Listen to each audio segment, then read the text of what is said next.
BJP তৃণমূলের setting দরজার পারদ বাড়িয়ে শনিবার উপরাষ্ট্রপতি নির্বাচন থেকে বিরত ছিল তৃণমূল।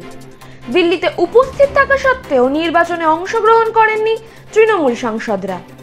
এনডিএর মনোনীত প্রার্থীর বিরুদ্ধে মার্গারেট আলভাকে ভোটদানের অবকাশ থাকলেও তা থেকে বিরত থাকে তৃণমূল। তৃণমূলের এই সিদ্ধান্তকে বিজেপির সঙ্গে আতাতের আখ্যা দিয়েছেন বিরোধী দল কংগ্রেস। এবারে দিল্লি সফরে 3 বার মুখোমুখি হয়েছেন মোদি মমতা। এই প্রসঙ্গে আতাত জল্পনা নিয়ে আগেই টুইট করেছিলেন তথাগত রায়। এবারে সেই টুইটকে সমর্থন করে বিজেপি তৃণমূলকে খোঁচা কংগ্রেস নেতা অধীর চৌধুরীর।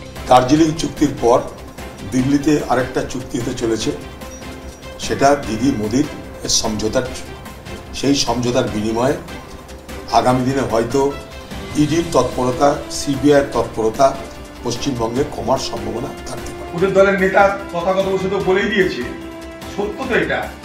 আমরা তো দিল্লিতে ভাই কিছু দেখি, মোদির সঙ্গে সমঝোতা দিদির আজকে অনেক দিনে, এই কথাটা আমরা আগে বলেছিলাম, লোকে বিশ্বাস করেনি, এখন স্পষ্ট। এই প্রসঙ্গে মুখ খুলেছেন বিজেপি রাজ্য সভাপতি সুকান্ত মজুমদার।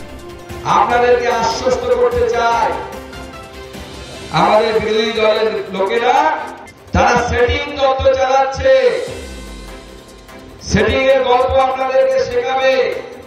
আমি বলছি 15 দিন অপেক্ষা করুন, কি ভয়ঙ্কর সেটিং হয়েছে দেখতে পাবেন 15 দিনের মধ্যে। কি ভয়ঙ্কর সেটিং।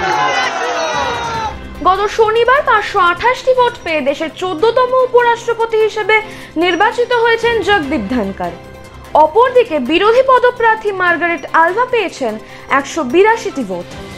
ভোটের ফল প্রকাশের পর টুইট করে নাম না নিয়ে তৃণমূলকে খোঁচা মার্গারেট আলভার। তিনি বলেন, এই উপরাষ্ট্রপতি নির্বাচনে অতীতকে পিছনে ফেলে বিরোধীদের একসঙ্গে কাজ করার সুযোগ ছিল। দুর্ভাগ্যবশত কয়েকটি দল বিরোধীদের ঐক্যবদ্ধ ধারণাকে লাইনচ্যুত করার জন্য প্রত্যক্ষ বা পরোক্ষভাবে সমর্থন করেছে। এসব করে ওই সমস্ত দল ও তাদের নেতারা নিজেদের বিশ্বাসযোগ্যতা নষ্ট করেছেন বলে আমি মনে করি।